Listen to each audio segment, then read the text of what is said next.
Mayong hapon, gikan sa Solar News Channel Manila. Ako si Menchu Antigua Macapagal.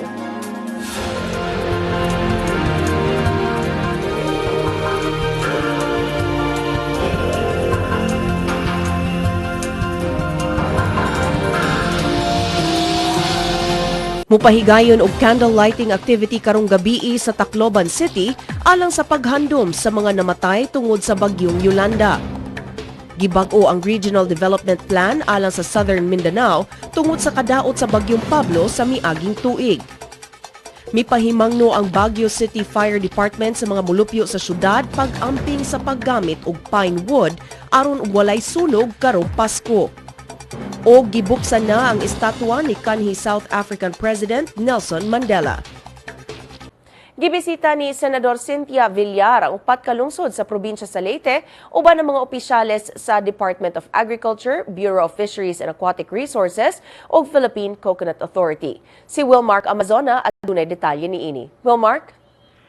Menchu, gawas sa relief goods naghatag sab ang grupo ni Senator Cynthia Villar ug mga corn seeds, vegetables, coconut seedlings ngadto sa mga mag-uuma sa lungsod sa Tanawan, Dulag, Hulita ug Mayorga. Gidasig ni Villar ang mga mag-uuma sa pagbalik gilayon sa pagumaaron mabalik sa normal ang food supply sa probinsya. Nahatagan sab ang mga mananagat sa lungsod sa Dulag ug fishing boat, lakip ang patrol boat alang sa marine protection sa dapit. Gihatagan sab sa senador og 400 ka SIM o GI sheets ang matag LGU aron ihatag ngadto sa usa ka gatos ka panimalay sa matag lungsod. Menchu. Daghang salamat, Wilmark Amazona reporting gikan Tacloban City. Buksan pagbalik ang Robinson's Place sa Tacloban sugod karong Huwebes, 6 ka semana human ang bagyong Yolanda. Gibutyag sa Robinson's Retail Holdings Incorporated nga buksan sa management ang kapin sa 5,000 ka square meters isip temporary selling area sa mall alang sa mga mamalitay sa ilang gikinahanglan karong Pasko. Matod sa Robinsons, kini ang paagi sa maong mall aron matabangan ang lokal nga ekonomiya ug makabarog pagbalik ang mga negosyo sa syudad. Apan giangkon sa Robinsons nga unstable pa ang power supply sa mall, mao nga bukas ra ang malls gikan sa alas 8 sa buntag hangtod sa alas 3 sa hapon. Dugang sa Robinsons tungod kay generator set ang gamit sa mall, dili una sila mamaligya og frozen ug refrigerated items sama sa fresh meat, isda ug ice cream. Padayong mag-operate ang temporary selling area sa mall samtang duna pay mga major rehabilitation nga gihimo sa mall. Bisan apektado sa bagyo ang Robinsons Mall, mas nagrabihan ang kadaot niini tungod sa pagpangawat human sa bagyong Yolanda. Gipaabot nga ilusad pagbalik ang mall karong April 2014. Sa Pagadian City namutos ang mga sundalo og gift packs nga puno sa mga school supplies alang sa mga kabataan kinsa biktima sa Zamboanga City Siege ug sa bagyong Yolanda. Si Jong Kajon sa detalye. Jong? Yes, Menchu, moabot sa 200 ka gift packs ang naandam sa mga sundalo ubo sa 1st Cavalry Squadron. Matag gift pack adunay sulod nga 8 ka notebook, usa ka ballpen, usa ka lapis ug usa ka sharpener uban ang handwritten Christmas message gikan sa mga estudyante sa Nabalan National High School sa lungsod sa Tukuran nga kapartner sa mga sundalo sa bawang proyekto. Matupad ni Cavalry Squadron Commander Commanding Officer Lieutenant Colonel Antonio John de Vinagracia, inay nga mopagayon og Christmas party ilang nahukman nga mopalit og school supplies aron ihatag ngadto sa mga kabataan nga biktima sa bagyong Yolanda o sa Kabisayan sa mga bata nga biktima usab sa kagubot sa Zamboanga City.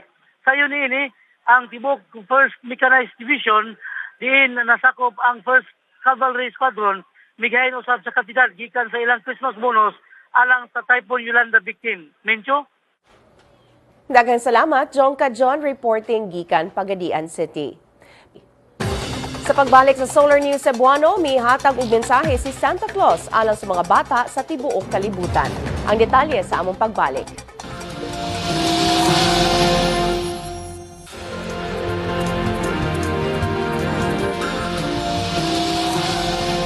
Mipahimangno ang Baguio Fire Department sa mga mulupyo sa syudad pag-amping sa paggamit og Christmas lights, ilabi na kay daghang balay migamit og pine wood isip bungbong.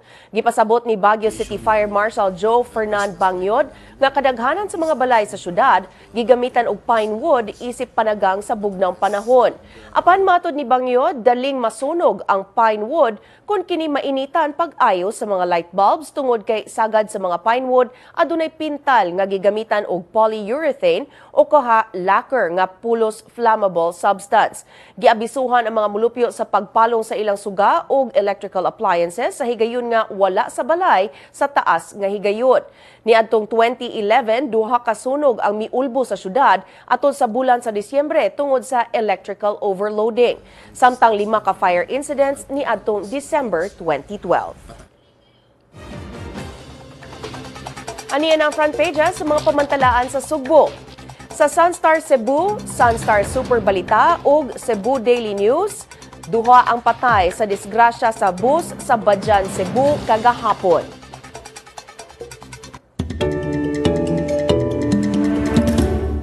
Gibuksan na ang estatwa ni kanhi South African President Nelson Mandela. Kining balita gawa sa nasod ug uban pa hatod ni Sara Velasco. Gibuksan na ang estatwa ni kanhi South African President Nelson Mandela nga anaa sa Union Building sa Pretoria. Kini kabahin sa pagsaulog sa South Africa sa ilang Reconciliation Day kagahapon. Gipanguluhan ni South African President Jacob Zuma ang unveiling sa estatwa nga dunay gitason nga 9 meters ug gama sa bronze. Gihulagway sa estatwa si Mandela nga nagpahiyom og daw mahinangpon.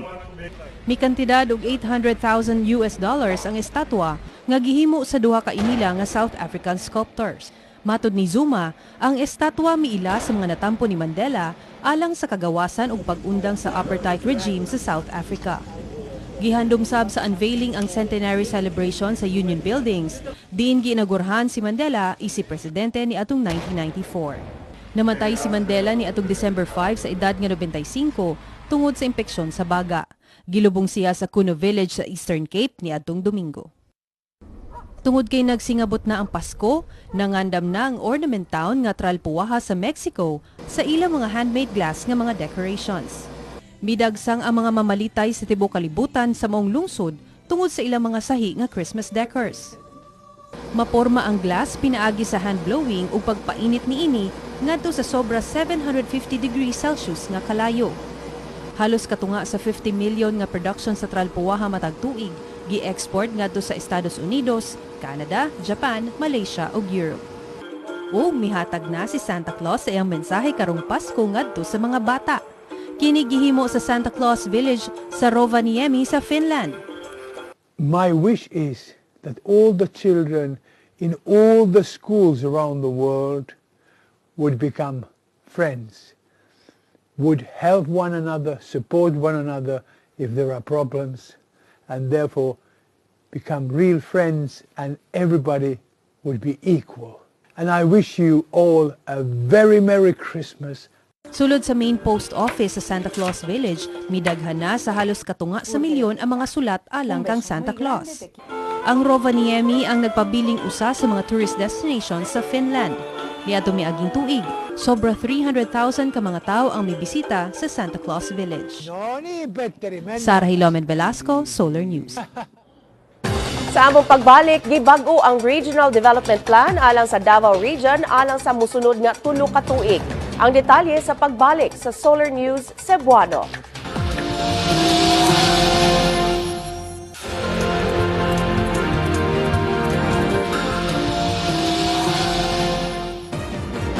Atong sayro ng front pages sa mga pamantalaan sa Mindanao.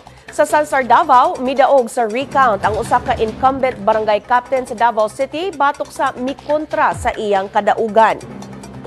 Sa Bandera Mindanao, headline ang disgrasya sa Skyway nga nakapatay og 18 ka tawo.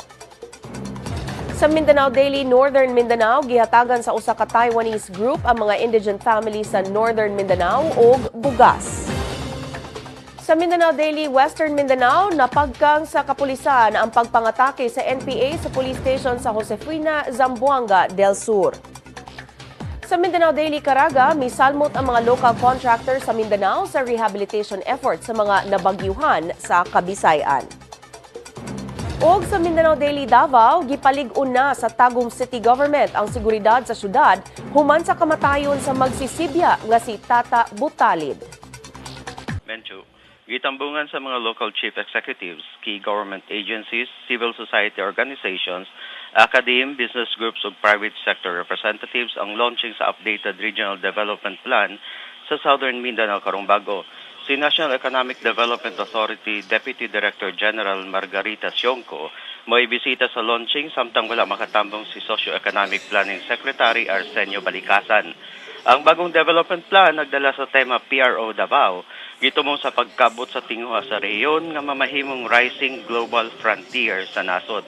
Giaprubahan sa Regional Development Council 11 nitong Hunyo ang updated RDP nga mo'y muhulip sa orihinal nga plano alang sa mga tuig 2011 hangtod 2016. Usa sa gitanaw sa updated RDP ang mga kausaban taliwala sa paghapak sa Bagyong Pablo sa rehiyon sa miaging tuig.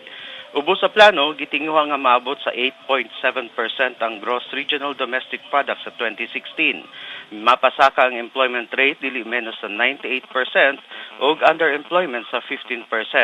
Pagpasaka sa labor productivity ngadto sa 6% gikan sa negative growth nga 5.1% sa 2011. Gitumong ang development plan pagpasaka sa total investment sa rehiyon ngadto sa 29 billion pesos inig 2016 uban ang 10% annual growth rate. Pagpasaka sa annual average income, pagpalambo sa kinitaan sa mga labing kabos nga mulupyo o pagpamenos sa gidaghanon sa mga kabos. Ang Davao Region ana sa ikasyam nga labing taas og poverty incidence sa 17 ka rehiyon sa nasod apan kinadatuan sa mga rehiyon sa Mindanao. Usa sa matag upat ka mulupyo kung 25% sa mga pamilya sa Davao Region giisip ng mga pobre. Sa mga probinsya sa rehiyon, ang Davao del Sur nga naglakip sa Davao City mao'y adunay labing ubos og poverty incidence samtang kinatasan ng poverty incidence sa Davao Oriental nga ana sa 37.8%. Menchu. Daghang salamat Bente Shorna reporting gikan Davao City. Disaster sa mga rehabilitated facilities sa Cagayan de Oro City Water District. Si Cheng Ordonez may detalye. Cheng? Mencho, ang mga facilities baguhay lang na rehabilitated human magubatol sa Bagyong Sentong noong 2011. Gidayeg sa Chief Representative sa JICA Philippine Office, Takahiro Sasaki, ang kaandam sa facilities batok sa mga disasters. Ato sa turnover ceremony sa deed of donation, gidayeg ni Sasaki ang Cagayan de Oro Water District kung COWD. Matod ni Sasaki, ang gihimong pag-asan sa COWD sa kahimanan niini mamahimong sumbanan o standard sa ubang public facilities aron makasugakod sa kapalagman. Human sa Bagyong Sendong niadtong December 16 ug 17, 2011, maayo pagkaguba sa water system sa COWD. Tinundan nga mao kini ang unang gitagaan og pagtagad sa Japanese government pinaagi sa JICA. Niabot ang technical assistance sa JICA ngadto sa 52 million pesos nga gipaagi sa Local Water Utilities Administration alang sa dinaliang rehabilitation sa nagubang facilities. Nanghinaw si Sasaki nga ang gihimo sa COWD masunod sa ubang lugar nga baguhay lang usab na igo sa katalagman sama sa Kabisayan. Menchu. Daghang salamat Cheng Ordonez reporting gikan Cagayan de Oro City. Sa Luzon, ulanon ang Calapan, Lawag ug Baguio City ug dunay thunderstorms sa Tugigaraw, Legazpi ug Puerto Princesa apan maayo ang panahon sa Tagaytay ug Metro Manila. Sa Visayas, ulanon ang Borongan ug dunay say thunderstorms sa Tagbilaran, Dumaguete ug Tacloban apan maayo ang panahon sa Iloilo ug Metro Cebu. Ug sa Mindanao, katag-katag sabang pag-ulan sa Cotabato ug Butuan ug dunay say thunderstorms sa General Santos ug Zamboanga apan maayo ang panahon sa Cagayan de Oro ug Metro Davao. Mao kadto ang briefing nga gihatag ni DILG Secretary Mar Rojas bahin sa seguridad sa mga malls. Kini human nahitabo ang pagpangawat sa SM North EDSA sa Quezon City ni adtong miaging adlaw. Gisugyot ni Rojas nga papahulayon sab ang mga muhimo og inspeksyon sa mga malls aron mas alerto ang nagbantay sa mga malls. Kung buot ninyo matanaw pag-usabang episode karon sa Solar News Cebuano, i-like ang among Facebook page, Solar News Cebuano. Bisitahi sab ang among website, www.solarnews.ph. O galang sa inyong mga sugyot ug komentaryo, mahimo sab ninyo kining i-email sa solarnewscebuano@solartv.ph. O Ug mao kadto ang Solar News Cebuano hangtod ugma puhon. Ako si Menchu Antigua Macapagal. Daghang salamat ug pag-amping Kabisayan ug Mindanao.